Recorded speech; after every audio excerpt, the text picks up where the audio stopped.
Welcome to a series of videos where we share where our journey started. We are Emmy and Marcus, a Swedish couple from Malmö. We have for the past 2.5 years sailed around the North Atlantic Ocean in our 40-foot sailboat named Linnea.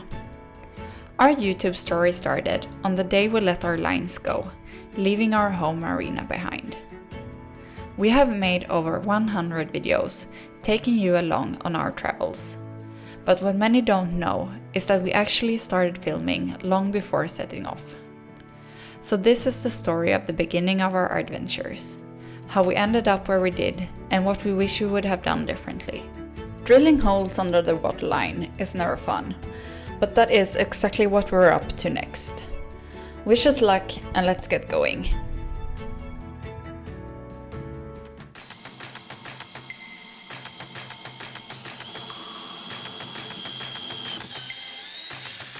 The hole we just drilled was a kind of pilot hole, and it ended up here, and I think that's a pretty good spot. I think it's a good spot.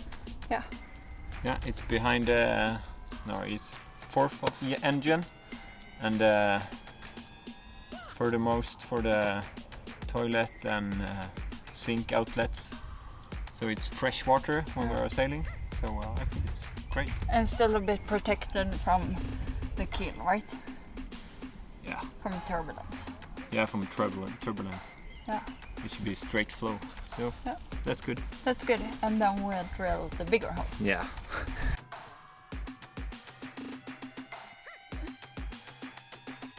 We have decided to mount dedicated Thru Hull for the water maker. So now we have decided on where to drill the hole in the boat. It's always a big thing to take the drill bit and drill a big hole in the boat. But for this reason, we think it's okay. We are mounted in the bilge, near the bilge pumps. If anything leaks or something like that, or and it's also very accessible from a small hatch. So in the bilge, so you can close and open the ball valve when using the water maker.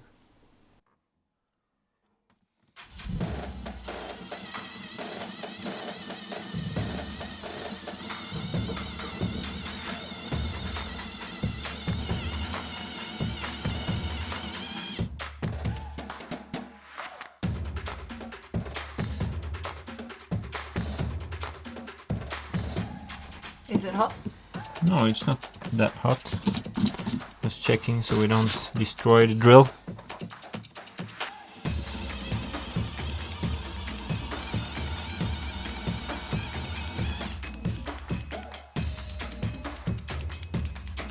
No, it's a bit hot, so wait for a while.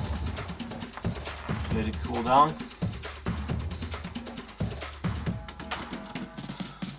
No return.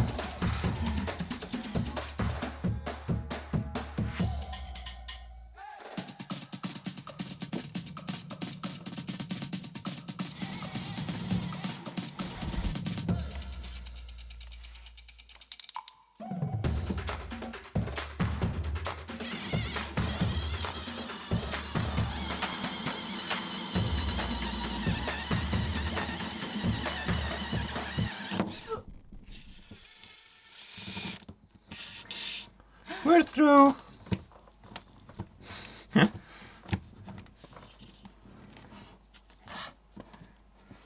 Do you want me to go around and grab it on the outside? Yeah. Let's see how this is looking. Oh, I actually think it looks pretty good.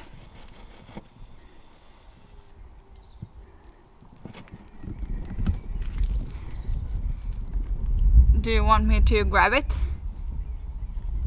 Oh no.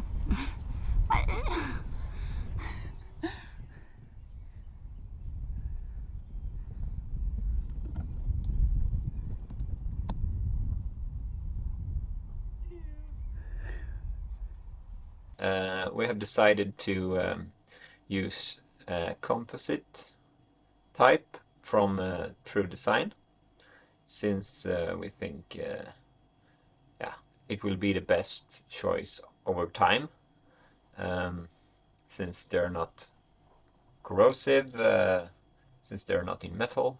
So we think this is the right way to do it. Hopefully we will be right.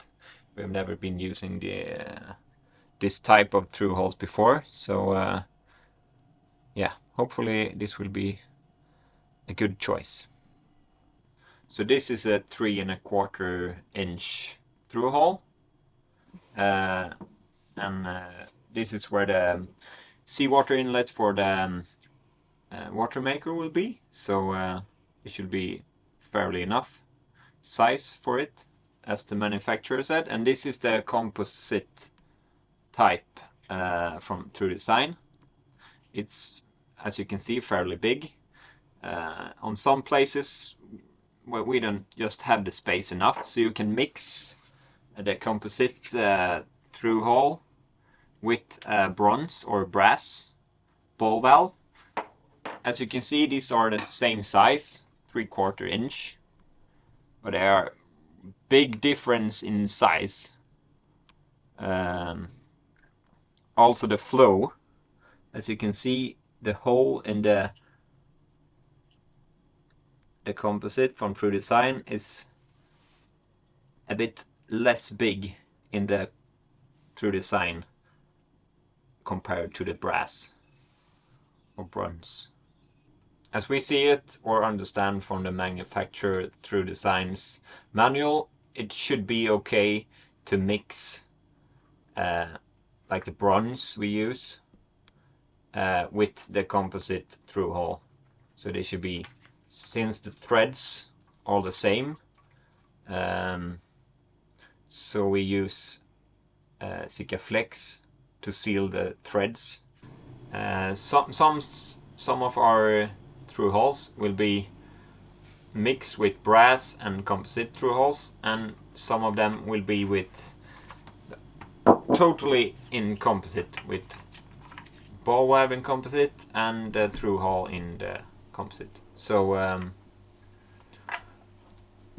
the whole package. So over time we will see which choice is the best, if it's the mixed one or if it's the totally composite package. I think if we could decide entirely on our own, we will go with 100% composite everywhere. But as Margaret said, we don't have the space since this is so big. And we think that one of the biggest reasons that we decided to go with composite Thru Hulls everywhere, even though we would use bronze ball valves on the locations where we have a tight fit. I think the biggest reason is that we think that this will be the material of the future, and hopefully they will make these smaller, and then we could just replace the bronze ones with composite ones as they evolve, and yeah, maybe get a new design. Then we think we will have a wider, more solutions to choose from in the future when we need to replace the valves or the bends and hose connections. The biggest con with this one, as we see it, is the tight hole they have made. We have gone up 1 dimension on every Thru Hull just to be able to have the same flow through the Thru Hulls, because these are a bit smaller than our old ones. So where we had a 1/2 inch, we now have 3/4 inch. And where we have had, I think we had a 1 inch we now have a 1.5 inch through hull. Just to have the same flow after we have replaced these as we had before.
We decided to remove this through hull because there has been water standing in this compartment. So we have an area here where the core material is a bit moist, and since we don't want that, we decided to remove the through hull so that it can dry, and then we can replace it and not lock the moisture in the material like they did when they replaced this before.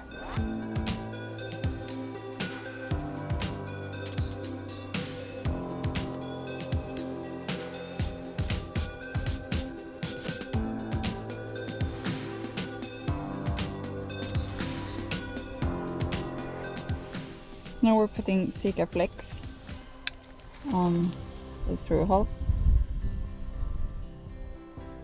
It's like a kick.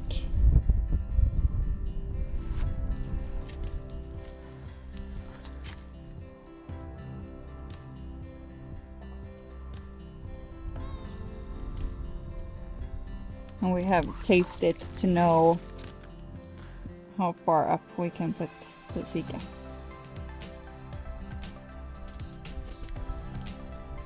Wait, sorry.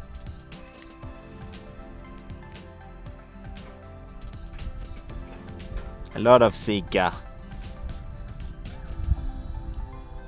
Done? Yeah, I think so.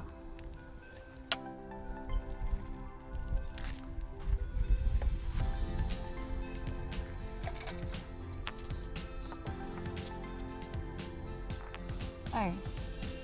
I think you should remove the tape.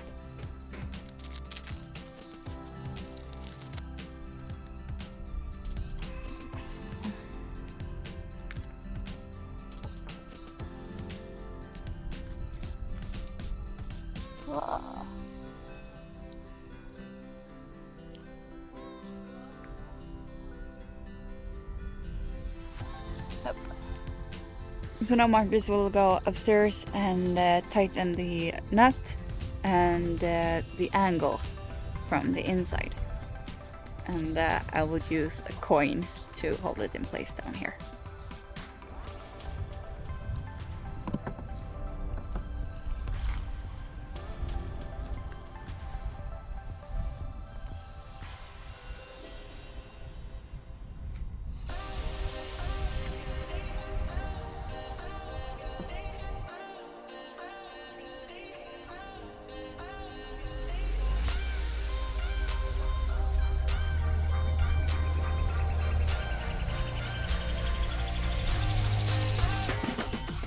We use wet wipes, like baby wipes, to wipe away the excess Sika flex, so the through hole and the hole is clean and nice again. All in all, we put in 2 new through holes and replaced 5 ones that were originals. All of them have been working without issues for the entire trip, but there is one that we like a little better than the others. Make sure to check in for the next episode, as we will show you how it turned out and how it has held up for 5 years. Until then, fair winds. Bye!